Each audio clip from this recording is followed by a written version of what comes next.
This is chapter 19, and part 1 is going to be on climate control. The gases in the atmosphere, so this is a review, it's 78% nitrogen, 21% oxygen, and 1% other. Nitrogen and oxygen do not absorb significant amounts of radiation or infrared light, which is heat, but some of the others do, and let's talk about those others. So greenhouse gases are the ones that get hot. So in other words, they are absorbing infrared heat, so they are going to heat up. And basically what happens, the reason they heat up is because when they absorb the IR, they are going to, basically the molecules start shaking really rapidly.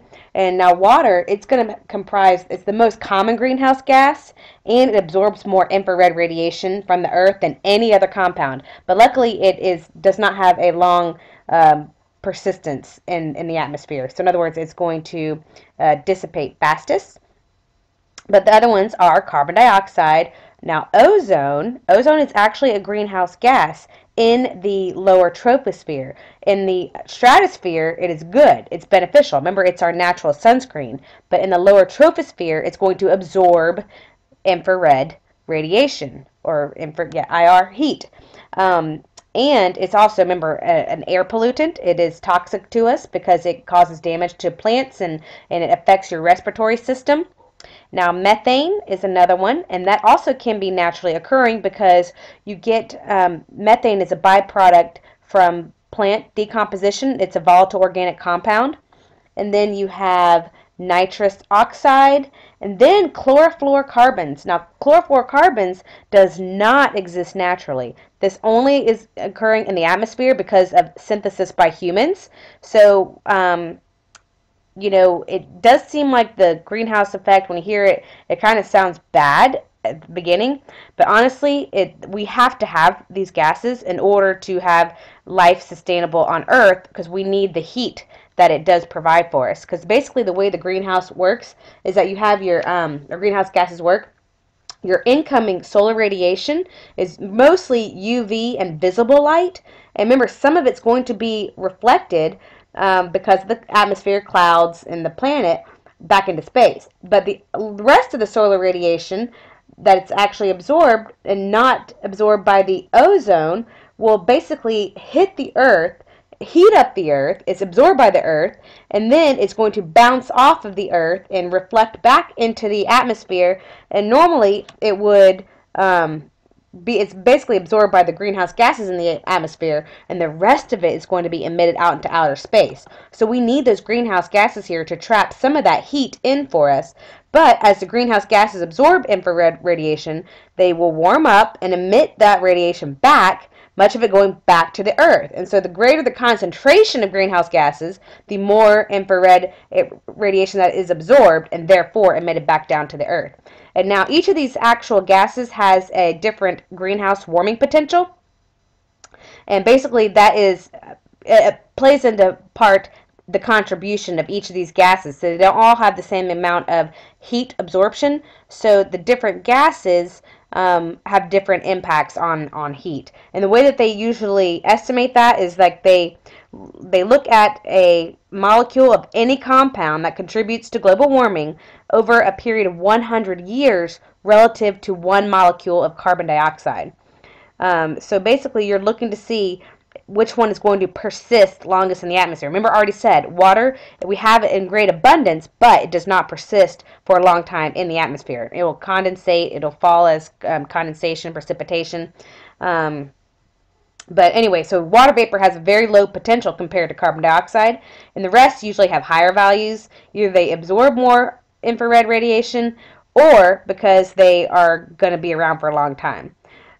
So really, compared to carbon dioxide, methane basically has a greenhouse potential 25 times higher than carbon dioxide. Nitrous oxide is 300 times higher than carbon dioxide.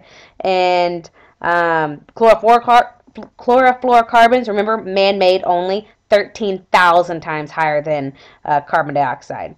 So I can tell you how impactful, especially the man-made one, is on the heating of our Earth. Remember, chlorofluorocarbons, basically, those were made for coolants, for Freon, and for aerosols. So they are a man-made element or compound, sorry. Here's an example of how you do get some natural greenhouse gases emitted to the atmosphere. Actually, this is a volcano, so you're going to see that there's actually more particulate here than there is gases. And the particulate, there's so much soot that particulate actually ends up cooling the atmosphere because it's blocking the solar radiation from entering for the time being. But it does going to, so therefore it's going to absorb some incoming solar radiation, the ashes, and re-radiate back into space. So that's going to cool for a little bit. Some other natural sources of greenhouse gas emissions, well, when you have methane, methane basically is the decomposition of plant material. And the largest source of methane is actually your wetlands, because if your organic matter has plenty of oxygen and the dead organic matter has plenty of oxygen, then it's usually converted back to carbon dioxide. But if it is anaerobic conditions, just like the bottom of a wetland would be, because there's so much water there, then it's actually going to produce more methane. Same thing is true. Your second largest source of methane is going to be because of termites, because termites, they are, the bacteria in their gut is decomposing the wood that they eat. Therefore, they're going to also have anaerobic conditions, and therefore they're going to emit lots of methane into the atmosphere. Nitrous oxide, that happens naturally because you saw that majority of our atmosphere is nitrogen. However, it has to go through denitrification. Remember the bacteria, we learned this back in like chapter 3. The bacteria breaks down the nitrogen for us in the process of the nitrogen fixation, and then it goes back to the denitrification when they put the wet soils at the bottom of wetlands, lakes, and oceans, puts that back into the atmosphere for us. So nitrate is converted to nitrous oxide gas in those conditions, and then it enters the atmosphere. And then water, that's most abundant greenhouse gas, and pretty much the greatest natural contributor to global warming. And it's produced when liquid from land and water is evaporating. So it's just the evapotranspiration process in plants provides lots of water up into our atmosphere. But however, there are also many anthropogenic sources of greenhouse gases. Remember, anthropogenic are the human causing, are human caused, and usually the most significant are because of we are burning our fossil fuels. We are because of energy and transportation, and then for agriculture because we're trying to feed 7 billion, and then deforestation, landfills, and industrial production of chemicals, just like those CFCs we're talking about. So this is basically something that has been agreed upon in the scientific community. As a matter of fact, I have in front of me the American Journal of Preventive Medicine, and this is volume 35 and number 5. So if you look at volume 35, number 5, they discuss that the scientific evidence is clear. Human activity is contributing to climate change. And this is, again, the American Journal of Preventive Medicine, where I just read that quote from. And there are correlations between the rising carbon dioxide levels that they've been monitoring for the last at least 100 years and methane with the rising global temperatures. Now, NASA did several studies where they have tracked the growth of carbon dioxide in our atmosphere, again, for about the last 100 years, and since the 1800s, have noticed a direct correlation. Now this graph, it shows the changes in the mean global temperatures over time, and so usually the mean temperatures can vary from year to year, but temperatures have actually exhibited a slow increase from 1880 to today, and this becomes very clear when you can compute the average temperature for the past 5 years specifically. Look how high it's gone up then. But basically, the northernmost latitudes, they have actually increased from 1 to 4 degrees Celsius. So it can range from anywhere from 1 to 4 degrees Celsius. That's quite significant, especially if you think about where the majority of our ice caps are located. And basically 40% of the northern ice caps have already melted, and this basically threatens the polar bears, their ecosystems, and we'll actually talk about some more ramifications on the next few slides. But also you might be thinking, well, this is only the last 180 years. How do we know that this isn't something that's cyclical? Well, last 120 years. Well, to know that this isn't just something that's cyclical, there needs to be more data and more evidence, which I will discuss with you in a minute. Now this picture shows the different ways that humans contribute to the greenhouse gases going into the lower troposphere. And I want to start out on the right hand side, talk about fossil fuel use. And basically, because of combustion in our factories and in our power plants and in our emissions, of course, we are emitting more and more carbon dioxide back up into the atmosphere. Now, you know the different sources of energy. We talked about how they had different cleanliness levels. Coal had the dirtiest, they were emitting the most CO2. And then you have your oil, that one's about 85%. It releases about 85% as much carbon dioxide as coal does. And then natural gas emits about 56%. So from an environmental standpoint, your natural gas is going to burn the cleanest. Another thing we need to discuss is that the fossil fuels, when you're burning them, the particulates that are put into the atmosphere.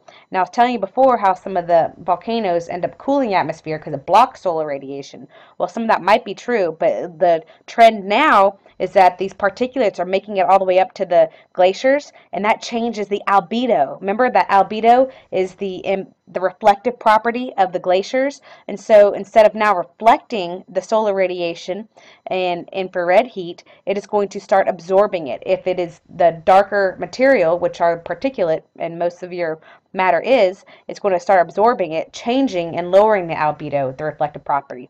So that's another way that it's actually going to increase the temperature. Also noteworthy are the different countries and the amount of carbon dioxide gases that they are emitting.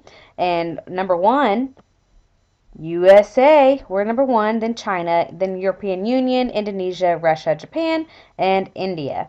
So with China becoming, we've talked about how they're becoming a rapidly developing country. Well, reason for that is because of their trade with developed countries. And so it's almost like if it weren't for the trade with the developed countries, they would not be emitting as much carbon dioxide as they have begun doing because of their rapid growth, and their need for energy and their need for their coal and the need for their factories. However, even though that they have increased, some of their more affluent provinces are trying to build more efficient power plants.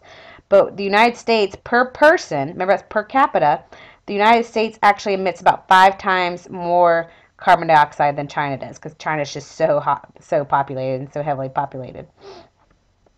Now let's look. Landfills. When again, this is going to be an anaerobic environment because there's not going to be a lot of oxygen when the materials that are being thrown into landfill are breaking down. Since they don't have that oxygen, they're going to turn to methane. And so landfills are a huge source of methane and being emitted back into the atmosphere. You have deforestation up on the top. And with deforestation, now one of the myths is just has to do with the amount of carbon dioxide that the forest, oxygen the forests provide for us. Well, in reality, they actually provide a lot of carbon dioxide as well because the fact that they go through decomposition. So as they're going through photosynthesis, well, there's kind of a zero net with the carbon dioxide because the fact that they're going through photosynthesis, but at the same time, they're always going to have a decomposition which provides carbon dioxide. However, it's when you take these trees, and normally the reason it nets is because trees are usually replanted in a natural process that keeps the net at zero. But when you take away these forests to burn them, that extra combustion is going to now change the net, make it a negative net, and now you're going to have more carbon dioxide going back up into the atmosphere. Because quite frankly, usually if you are clear cutting and burning, slash and burn, then that means you're also probably going to be using that land for crops and not to replant trees. So you're going to be losing the oxygen, unfortunately, with that. And then let's see, lastly, we have agriculture. And for several reasons, now these look like they're nice grass-fed cows, but we know that majority of them are fed corn, and since it's not being digested properly, they are belching, and when they belch, they are providing more methane back into the atmosphere. And then if you want to think about the different fertilizers that are going into the crops, it's mostly nitrogen, and this is going to, go through chemical reactions, and therefore you're going to get a lot more nitrous oxide back into the atmosphere because of our agricultural practices. And then remember, they're also over irrigated, and when that happens, it also becomes more like a wetland the soil and the leftover crops, it's going to end up being more of a wetland and anaerobic, and then you're going to get more methane from that too. And since a lot of these farm animals rely on the bacteria in their gut to break down the cellulose that is found on in plants, those bacteria, just like the termites, they are living in a gut that is also low oxygen, and therefore that's going to have a lot of methane as a byproduct as well. So even if they're not being fed corn, they're being fed grass, you're still needing those bacteria to break down the cellulose. Now this leads me back to the question, how do we know that this isn't just a natural trend, extra carbon dioxide just happens every so often in the atmosphere, and how do we know that it's not just because that data we got from NASA was only 180 years old? Well, what they've started doing now, they can also extract these ice cores, and they drill deep into these holes in ancient glaciers, and they look at the bubbles. Basically, they're looking at the gas bubbles, and they're trying to see how that relates to what that temperature was at that time in the lower atmosphere. And they have said that it definitely correlates closely with the changes in our average temperature.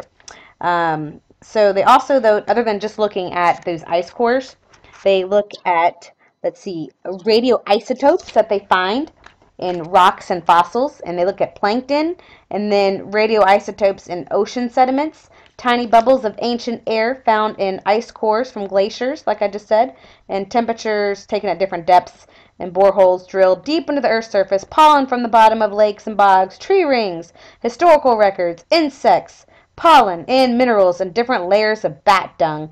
And these measurements have been taken regularly since 1861. Another measurement that they've been taking, they've been looking at the calcium carbonate buildup at the bottom, the sediments at the bottom of the ocean, and the foraminifera. It's a particular protist, and what they're looking at is to see, they had these calcium carbonate shells. They had soft bodies, and when they would die, the shells would sink to the bottom. But they were looking at those foraminifera would only live at certain temperatures, so they are using the shells as proof to determine what that temperature was of the water at that time, and of what that would probably correlate to the atmosphere at that time. So they're kind of using that, and that ends up working like the layers in rock. You remember how it's younger at the top and older at the bottom? Same thing happens with the glaciers when they pull these ice cores out. The youngest ice is on top, and basically what happens that makes this snow ice is just that pressure turns it into ice instead of just leaving it as soft snow. But basically this shows them the difference in the carbon dioxide levels as well, and how it has changed the parts per billion of the carbon dioxide levels. Like at the beginning of the Industrial Revolution, they said it was 280 parts per million, and then about, let's see, 2007, 384 parts per million. And then they're saying to prevent the Earth's climate from changing, that we actually have to go back down to 350 parts per million. And keep in mind, that is actually below the current levels that we have right now. Now, this is all data that they have found in the change in carbon dioxide levels, parts per million, not billion, but parts per million. They can tell from all the ways I just told you, with these ice cores and the sediments and radioactive isotopes and pollen and insects, etc. Okay, so this is a map that basically shows you 2009 surface temperature data plotted on this map represents differences relative to the average temperature from 1951 to 1980. Now this map was provided to us by NASA, and they were the same ones that were taking the data for the last 120 years, and they also put on record that this last decade from 2000 to 2010, which is when we stopped getting our data, but nonetheless that was the warmest decade that they had on record since 1880. But from this map here, you can see that some regions, basically, it's not being distributed evenly. So for the last 120 years, we've actually increased our climate by 0.8 degrees Celsius, which may not sound very significant, but it's not been evenly distributed. You could tell from the orange and red regions, though the northern hemisphere has experienced the highest change. And again, we know that's where there is a lot of ice and a lot of glaciers. We'll talk about Greenland in a minute, and how much of our land, 10% of our water, is locked in glaciers on a big ice sheet, pretty much on top of Greenland and glaciers there. But from 2000 2009, some regions are becoming cooler too, and then some have had no temperature change, and then some have just become substantially warmer. Okay, from this graph, basically the red is what is going to increase temperature, and the blue is what is going to decrease temperature. Comparison of measured temperature from 1860 to 2007 and predicted changes. Another graph that we got from NASA. So keep talking about carbon dioxide and extra greenhouse gases put into the lower troposphere. So there's kind of a name for this, and it's kind of a big name, and I haven't really talked about it a whole lot yet, but you really need to understand something that we call global climate change. And that is the formal definition refers to the changes in the climate of Earth and the average weather that occurs in an area over a period of years or decades. Now, global warming, this refers specifically to one aspect of climate change, the warming of the oceans, land masses, and atmosphere on Earth. There are actually quite a few other impacts other than just the warming of the earth, and this has to do, I have a booklet in front of me that was written by, let's see some of the authors on this team.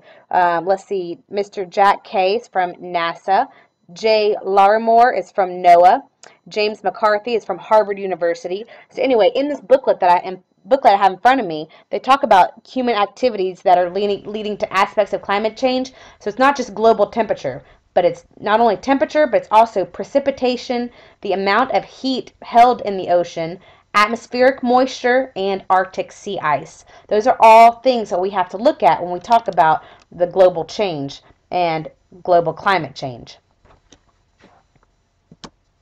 Melting of Alaska's Muir Glacier between 1948 and 2004. This just shows you a difference in what it looks like and how far back it's retreated, and therefore you're starting to get more, a little bit more temperate. This used to be more of an Arctic zone, and you can see the lush vegetation that is turning more into a temperate area. It used to be way too cold year-round to have a lot of lush vegetation. So the big melt, some of the floating sea ice in the Arctic Sea. Well, each summer this floating ice melts, but recently the rising temperatures of the atmosphere and the ocean is causing more and more of this ice to melt. And this is satellite data that shows pretty much the drop in the cover of the sea ice. And on the right hand, that's in 2007. And basically they're saying that this ice shrank by an area equal to 6 Californias or 2 Alaskas, much more than any year since 1979. And so they're concerned that the summer ice might be gone by 2030, and maybe even as early as 2013 is what they were saying in your book, which was, don't forget, it was published in, 2008. So that didn't happen. But nonetheless, you need to think about if this is going to be a positive or negative feedback loop. What's going to happen here? And remember, we talked about the albedo and what's going to happen with the reflective properties. What's going to happen as the ocean temperature warms up? It's actually going to hold in less carbon dioxide. See, the oceans were helping us to sequester some of that carbon dioxide. It was being trapped in the oceans, but the warmer the ocean is, the less carbon dioxide it can trap in. So that ends up being another positive feedback loop right there. And the more that these melt and the more that the ocean expands, well, then you're going to think about the rising sea levels as well and the impact that's going to play. But I don't want to get ahead of myself. I'll talk about that in a minute. So, some more of the evidence that's supporting the conclusions that the scientists have come up with from the Intergovernmental Panel on Climate Change, that's the IPCC. This was formed way back in 1988 by the United Nations, and in 2007, their report, basically here's what they said. Between 1906 and 2005, average global surface temperature rose about 0.74, and it's mostly been taking place since 1980. Annual greenhouse gas emissions from human activities has risen 70% between 1970 and 2005, and the average carbon dioxide concentrations are higher than they have been in 650,000 years. Remember, this data they have collected biologically from different samples, from the shells of the foraminifera, from the ice cores, from the bubbles that they were able to get from these deep ice cores. And they get these ice cores even like on mountain ranges. They've gotten these ice cores out of the Himalaya mountains as well. So they have been monitoring this, and they can go back that far. So over the last 50 years, Arctic temperatures have risen almost twice as fast as average temperatures in the rest of the world. Some parts of the world, glaciers and floating sea ice are melting and shrinking at increasing rates. Rainfall patterns are changing, and extreme and prolonged drought is increasing. During the last century, the world's average sea level rose by 10 to 20 centimeters, mostly because of runoff from melting land-based ice and expansion of ocean water. Its temperature is increasing, so it's making it expand more. And so that's all data that came straight from your book from page 501. But I would like to talk to you about a little bit more data that I have in this booklet that I have in front of me. And this information is still coming from the Federal Advisory Committee authors I told you about earlier. And the name of this booklet is Global Climate Change Impacts in the United States. I thought this might impact you more since it actually has to do with your country. But it shows one of the most significant factors in a climate change scenario are heavy downpours and the increase in frequency and intensity of these heavy downpours. And this has been responsible for the overall precipitation for the last 50 years. And in this booklet, which I'd love for you, I'll bring it to school so you can look at it, but it shows you that in the state of Georgia, we have increased our heavy precipitation times by 20%. And they basically are projecting a continued increase with this. And there are also some charts on the lightest to heaviest under increasing emissions, what will happen if we have more heat trapping gases, how that's going to change the heavy downpours and how they're going to be projected to increase. Another thing to note is that when some areas are experiencing more downpours, other areas are going to be experiencing more severe drought. And that's very impactful because basically it's going to increase because of our energy supply and use. So since we're going to have more demand for heating energy in some places, and then other places we're going to have more demand for cooling energy, well then we're going to have higher electricity use. So what kind of feedback loop is this? Right? And then the delivery systems are exposed to sea level rise and extreme weather events in vulnerable regions, and this is going to affect renewable energy sources across the nation as well, because hydropower production in regions are going to be subject to changing patterns of precipitation and snowmelt. It's going to affect society as a whole, because it's going to be a lot more people who are going to be more affected are going to be urban dwellers, because they're already more vulnerable because they have fewer resources and fewer choices to begin with. Ecosystems are going to completely change. You're going to have large-scale shifts from the ranges of species and the timing of seasons and animal migration, and this is all going to be likely to continue. Why do you care? Well, you're going to have increased forest fires, you're going to have more insect pests, you're going to have more disease pathogens, and invasive weed species have increased, and these trends are going to continue on and on as well. Your deserts and drylands are going to become more hotter and drier. It's going to self-reinforce a cycle of invasive plants, fire, and erosion. The coast and near-shore ecosystems are going to become very acidified, and it's going to exacerbate the stresses that they're already under. And then Arctic sea ice, we just talked about it, is going to already being adversely affected by the loss of summer sea ice, and further changes are expected. We're losing mountain species of cold water fish. My fishermen, you're going to lose some salmon and trout in some areas and contract in response to the warming. And transportation is going to affect the major coastal cities because of flooding of airports, roads, rail lines, etc., etc. And then I wanted to tell you a little bit about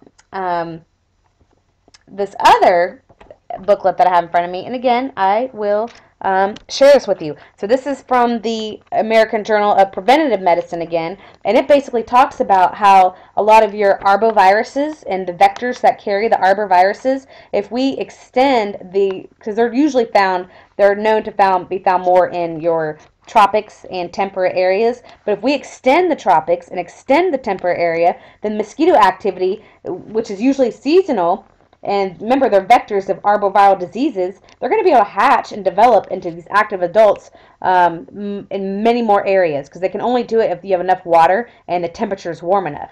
But if we are going to change the distribution of our temperature and moisture, well then we're going to have more of the mosquito-borne arboviral diseases. And that's why this is actually this preventative medicine.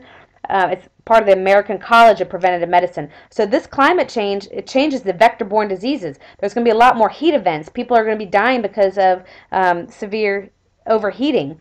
So it affects human health, which is another reason this is so important that people understand and get the depth and they grasp the seriousness of what is going on here. Another impact we talked about with the sea ice. Well, these are your polar bears, who are actually quite a ferocious little predator. They rely on the Arctic sea ice. What happens is there's little holes in the sea ice where the seals come up for air, because usually they're swimming, and that's how they end up getting their seals and catching their prey, is because of the holes in this nice thick sea ice. Well, it turns out that this is really affecting their ecosystem, and they're a top level predator, the polar bears are, and the natives rely on them quite a bit for fur to make their clothing, and the polar bears rely on the seals because they need the blubber from the seals to help them with their hibernation and to maintain the correct body temperature. And so they're saying now that the polar bears have actually shrunk in size, like their average body mass has actually decreased because of the fact that they are no longer eating what they're supposed to be eating, and the quantities are no longer available to them. So this is basically going to have a whole entire shift on the ecosystem, and it basically there's going to be a sharp decline and possible extinction one day, and that would really impact the indigenous people in that area. Seal population would then increase because they would have a decline in their predator, and therefore the Arctic fox would decline because there's no longer going to be seal carcasses to feed on, because the polar bear, when they leave the carcass behind, the Arctic fox eats them. So this is just have a major impact on that ecosystem, which you just don't know all of the how that trickle down the line, how it's going to happen, how it's going to affect the next level on the food chain, and what it's going to do, especially to the indigenous people who live there. So sea levels rise. Well, expansion of warm water. What happens when any molecule heats up? They expand. That's the exact reason why your greenhouse gases are expanding and getting bigger, is because they're absorbing that heat and makes them, vibrate more, which makes them in turn release even more heat. Same thing happens with water. When you heat water, it expands, and therefore this warm water is going to make the water level rise. And then we just talked about the melting of the land-based ice and how that is going to now impact the sea level. Remember, a difference between land-based ice melt and your icebergs melting is that the water from an iceberg has already been displaced, and it has not been displaced from the land ice. So as soon as that water hits the sea, that's going to increase the sea level. Okay, so what about Greenland? Well, Greenland is pretty much the world's largest island, and it has this large mass of ice on it because it pretty much survived from the last ice age. And the reason it didn't melt is because it's so thick that it is, they have glaciers on this island that's deep as 2 miles and cover 80% of the mountainous island. And it is 1/4 the size of the continental United States. So anyway, it is surviving, and its glaciers contain 10% of the world's fresh water. And if this whole entire island were to melt, and therefore this water would go into our oceans, it could possibly increase the sea level globally by 7 meters. And that's if the glaciers all melt completely. And there's a huge impact if that were going to happen. You got to think about what's going to do to the coastal cities that are, you've been down the Georgia coast. You know that the coast, and you've seen Florida.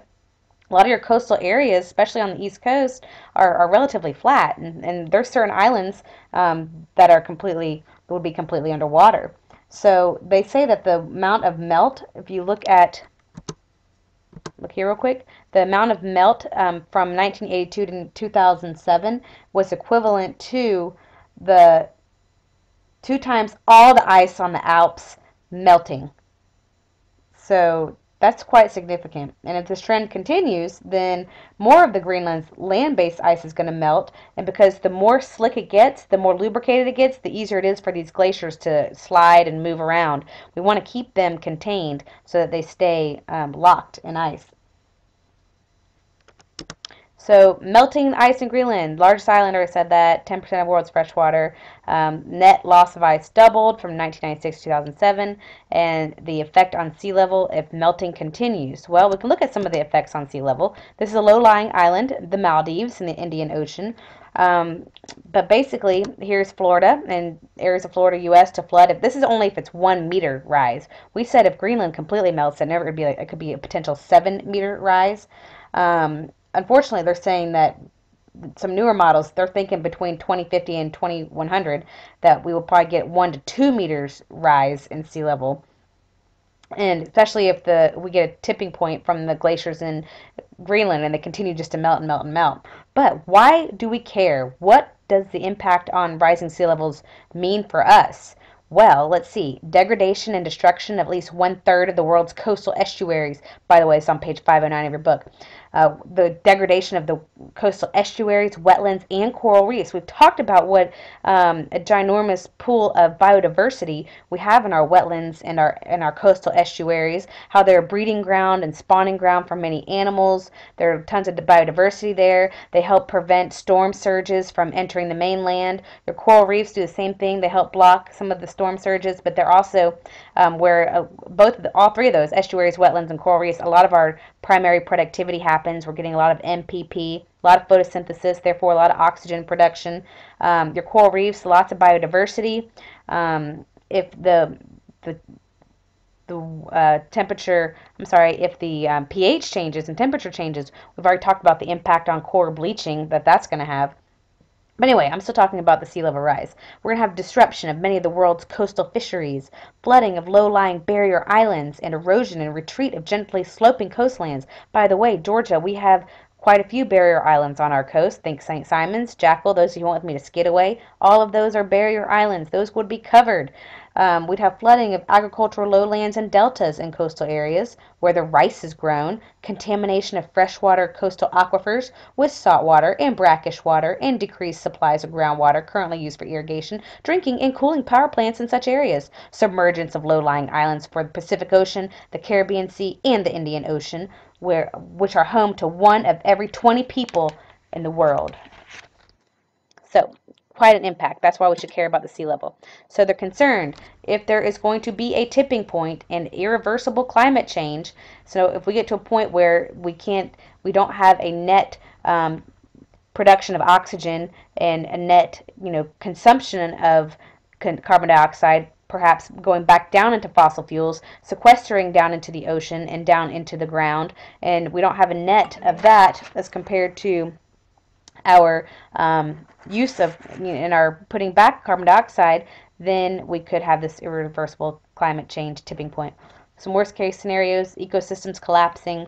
I've already kind of discussed what could happen with these ecosystems. If we have what was once prairie land has turned into complete deserts in some parts, low-lying cities flooded, wildfires in forests, you're going to have more severe droughts, which also promotes more wildfires.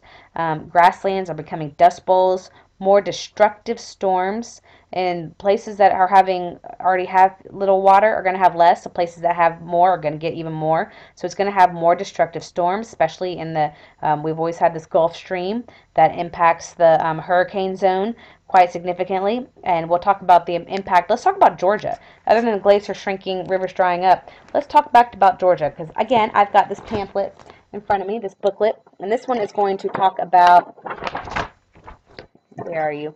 How the impacts this is going to have on the southeast, okay, which includes Georgia. The impacts of climate-related impacts that are happening now, and they think will continue to increase, are increases in air and water temperatures, which are going to stress people, plants, and animals.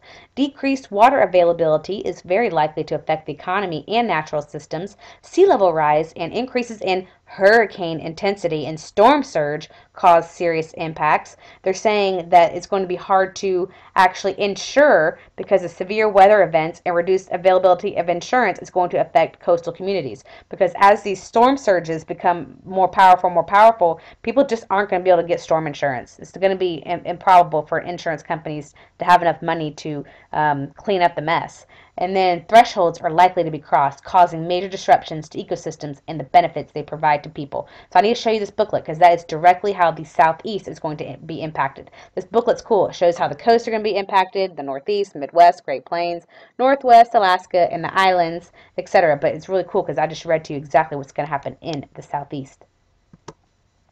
Ooh, so some will say, well, you know what? This is all cyclical anyway, even though if you look at the carbon dioxide chart that NASA provided, you'll see that never before had we ever in history, for the last 400,000 years, reached at least 300, if we've never gone past 330 parts per million of carbon dioxide into our atmosphere, in which we have completely exceeded that now, and we need to get back down to earlier levels, which can be really hard to do. So that's one thing, is that we have seen that it's never before in history has the carbon dioxide level in the atmosphere been as high as it is today. Another thing, if you look at the models, if you look at the graphs, you'll see that the trend, the way it kind of dips, goes up and down, up and down, up and down. We are currently supposed to be in a lower temperature cycle. So we're supposed to be dipping down. Instead, we're continuing to increase. So if you look at the model for the last 400,000 years, and you definitely see natural cycles. It goes up, it goes down, it goes up and goes down. But at the moment, we are supposed to be going down, and we've never been this high before. Some people say, well, the sun's just getting hotter. Well, if that's the case, think about the differences in the lower atmosphere and the upper atmosphere. Then everything would be getting warmer, right? So the troposphere is what's warming. The stratosphere, which is above the troposphere, which naturally would increase as well because it's closer to the sun, is cooling. So that is not the way that a hotter sun would act. Now, there is uncertainty about the effects of cloud cover on global warming.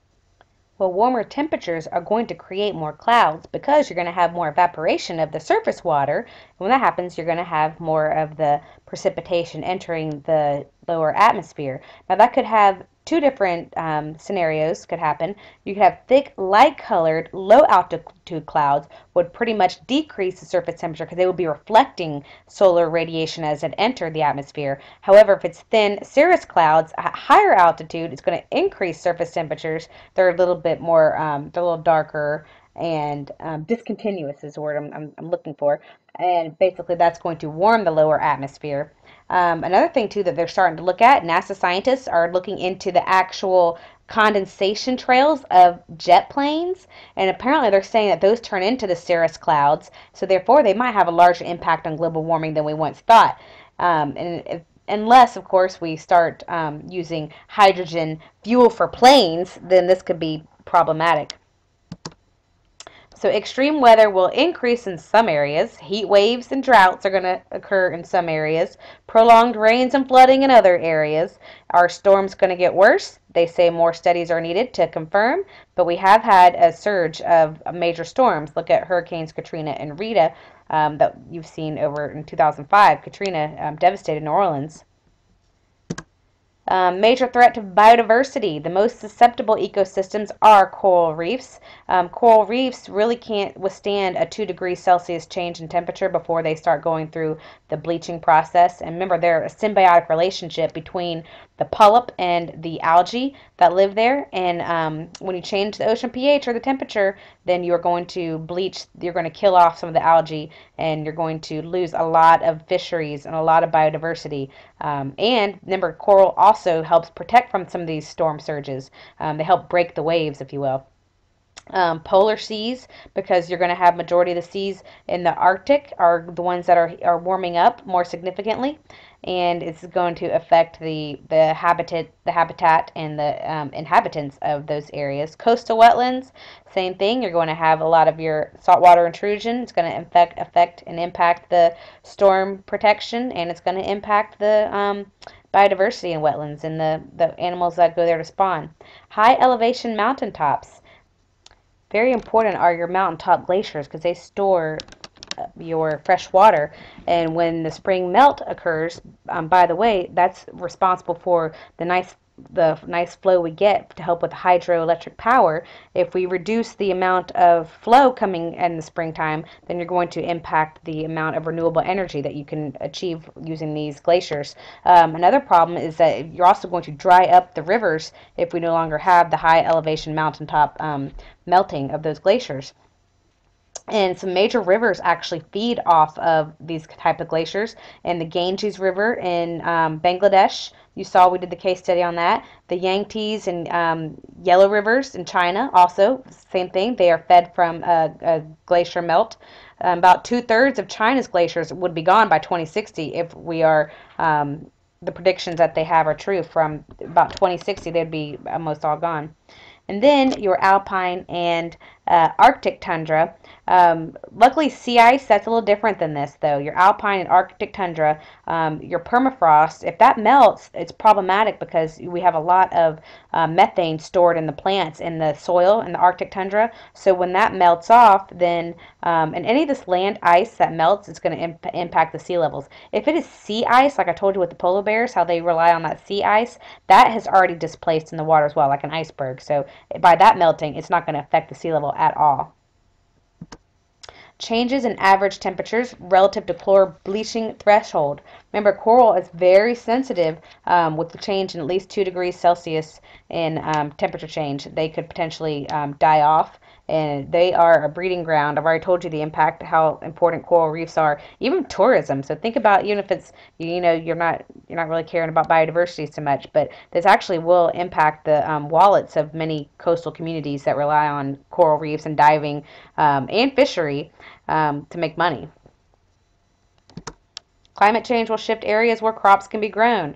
Now, farming, it's very dependent on having a climate that is stable. And so you have a decrease in tropical and subtropical areas, increase in northern latitudes, less productivity. The soil there isn't as fertile anyway. So you're basically would be moving to these boreal forests that are going to, like in Russia, as their Arctic tundra melts, you're going to have more and more boreal forest. And the soil isn't as fertile up north as it is in your subtropic because of the amount of decomposition rate that happens. And then, so what are we going to do about it? What are we going to do since we have a severe drought conditions? Well, we're going to basically end up having to use more and more genetically engineered crops. They are more tolerant to drought. You know what? They're also more tolerant to disease. As we have a shift in climate, we also have more fungus that's been appearing. We have a lot more invasive species. We have a beetle that's been found in Alaska that is starting to take over the forest. Climate change will threaten the health of many people. This is where CDC comes in, and that's why one of these packets that I've been reading to you and getting information from actually was co-authored by the CDC, because they are concerned about the deaths from heat waves. Those are going to increase. Deaths from cold weather will decrease. I guess that's a good thing. But the environmental public health indicators that they're looking for, they're looking basically for occurrences of environmentally related exposures and diseases. This is a packet I have, a little pamphlet from, it says, in collaboration with the Centers for Disease Control and Prevention, Agency for Toxic Substances and Disease Registry, the U.S. EPA agency, Environmental Protection Agency, and the National Association of Health Officials. Basically, this is a whole entire packet that talks about the higher temperatures, how it's increasing flooding, increasing some forms of air pollution, more ground level ozone. We said that that is toxic, that is a pollutant. More insects, more microbes, more toxic molds, and more fungi. So some environmental health, public health indicators that I have in this pamphlet, they talk about categories that they're looking for. More ambient air pollution. Ambient means outside, and also more ambient water. So they're concerned with the environmental water, your lakes, your rivers, etc. They're looking at the impact of sun and ultraviolet light, sentinel events, which are hazardous, unsuspecting events that occur. People die for, I wouldn't say natural causes, they die for reasons that they didn't think should happen. Noise, pesticides, lead, disasters. So these are all indicators that the environmental public health they look for. And so basically they have to monitor the health status by using interventions. And some of the interventions is that they look for programs that are addressing motor vehicle emissions, alternate fuel use in registered motor vehicles, availability of mass transit, policies that address indoor air hazards in schools, laws pertaining to smoke-free indoor air, complaint-related indoor air inspections, emergency preparedness, response, and mitigation training programs, plans, protocols. They look at annual multi-institutional exercises for disaster response, health-based activity restrictions and ambient water, implementation of sanitary surveys. So basically they have boil water advisories. So they are looking at the impact of climate change on all these initiatives that they're trying to track. And as a matter of fact, there has actually been some improvement. I'll tell you about some of the acts that the EPA has started implementing, and some of the things that they're doing to try to decrease the carbon dioxide emissions. So some governments are leading the way. Costa Rica, their goal is to be carbon neutral by 2030. Norway aims to be carbon neutral by 2050. And according to another book that I have from the American Public Health Association, it's a practical guidebook from April 2011. It's Climate Change: Mastering the Public Health Role. They talk about how the United States, we have actually, the EPA is using some regulatory authority to reduce greenhouse gas emissions because their administrator signed the greenhouse gas endangerment finding that confirms that greenhouse gases pose a danger to human health and welfare, and that mobile sources contribute to that endangerment. And basically, this is laying the groundwork for regulation of harmful greenhouse gas emissions. So, two mitigation rules. One of them that they have actually implemented is the light duty vehicle greenhouse gas emission standard. So the EPA with the National Highway Traffic Safety Administration have been working together, and they're trying to develop this national program to reduce greenhouse gas emissions and improve fuel economy of light duty vehicles. And these issued final rules establishing the standards for 2016 model year passenger cars, light duty trucks, and medium duty passenger vehicles. They require the vehicles to meet an estimated average emissions fuel of 250 grams of carbon dioxide per mile.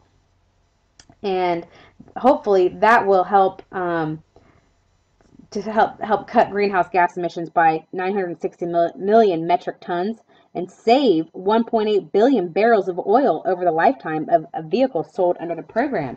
So for you more economically minded folks, that's a big impact on your wallet. But the agencies are now in the process of developing a rulemaking process for the model year 2017 to 2025. And then the second one is the mandatory greenhouse gas reporting rule. This rule requires the largest emitting sources, or about 10,000 facilities, to report their greenhouse gas emissions. And this rule covers 85% of emissions in the United States. They were due March 2011. So there's also a lot of grants to assist in the fight against climate change. So that could be something that y'all can help us out with. That'd be awesome. Ways to prepare for the possible long-term harmful effects of climate change. Develop crops that need less water, waste less water. Remember, this is the most efficient irrigation system. Move people away from low-lying coastal areas. Prohibit new construction on low-lying coastal areas, or build house on stilts in case we do have a rise in sea level. Stockpile 1 to 5 years supply of key foods. Connect wildlife reserves with corridors. Move hazardous material storage away from the coast, and expand existing wildlife reserve toward the poles. Some more solutions: prevention, cut fossil fuel use, especially coal, shift from coal to natural gas, improve energy efficiency, shift to renewable energy resources, reduce deforestation, use more sustainable agriculture, limit urban sprawl, reduce poverty. Because really, a lot of these health reports that I've been reading, not in your book, are talking about how people that are going to be the most impacted are the ones already living in those tropical areas that we've already been trying to help them with their disease and the malaria outbreaks, etc. And that they're just so concerned that they're going to be the ones that are going to suffer the most from the climate change. Cleanup, remove carbon dioxide from smokestack and vehicle emissions. Store or sequester carbon dioxide by planting trees. Sequester carbon dioxide deep underground with no leaks allowed. Sequester carbon dioxide in soil by using no-till cultivation. Sequester carbon dioxide in the deep ocean with no leaks allowed. That normally would happen naturally as the sediment will intake the carbon dioxide and compact it.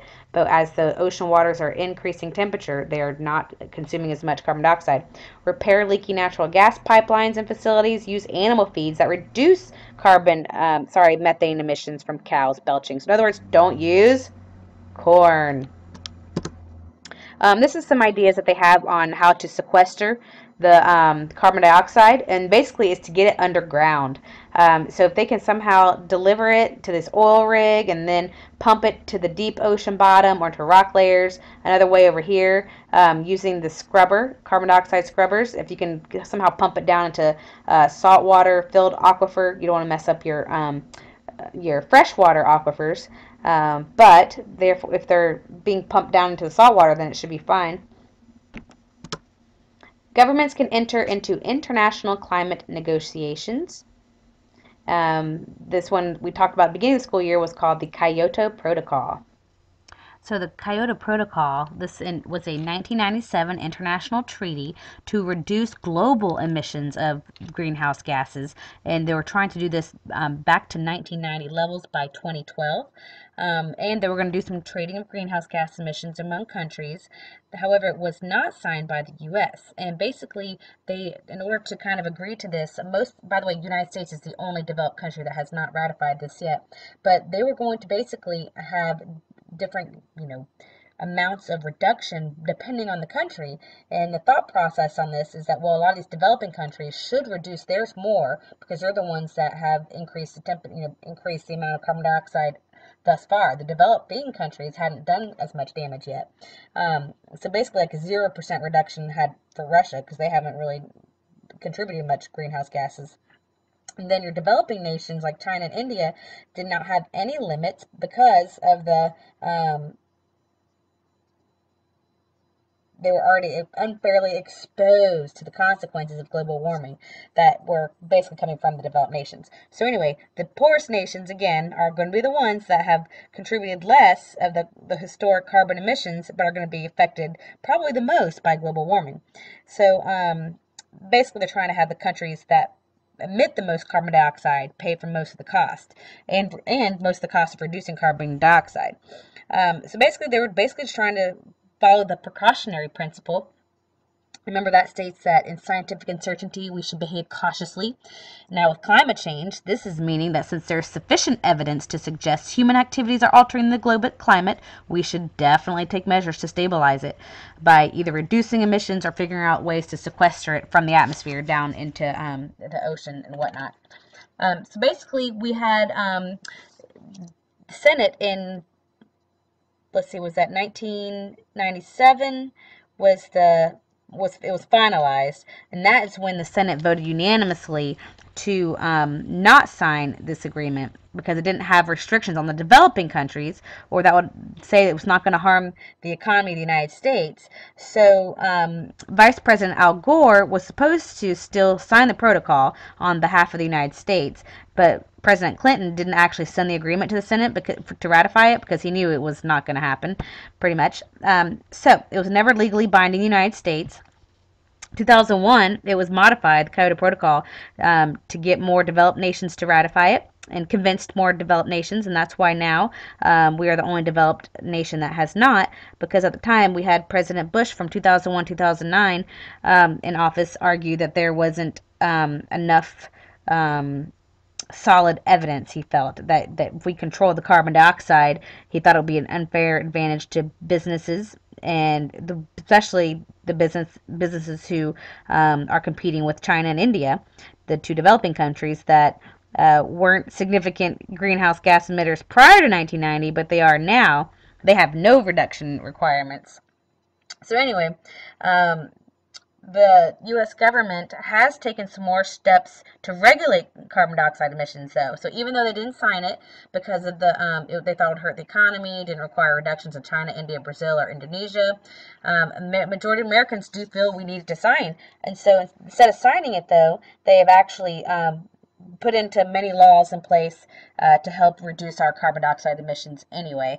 So that's kind of good because the Environmental Protection Agency, like I told you before, they have actually more authority now. Not actually just the authority, but they actually were required to actually follow the Clean Air Act and help curtail the carbon dioxide emissions. That's what I was telling you about the small cars and the emissions and the more fuel efficient cars. And what's cool about the more fuel efficient cars, that I think they're going to cost about $1,000 extra, but you will reduce your consumption, saving $3,000 over the lifetime of the vehicle. So it's still you're net profiting $2,000 right there.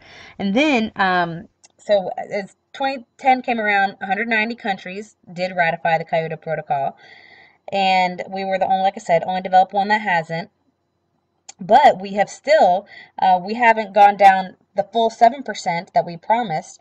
But if you look at the overall from the developed countries, because we have decreased our carbon dioxide emissions significantly, but if you look at the overall developed countries, we've probably gone down total 5.2% of our carbon dioxide emissions. So that's kind of a good thing.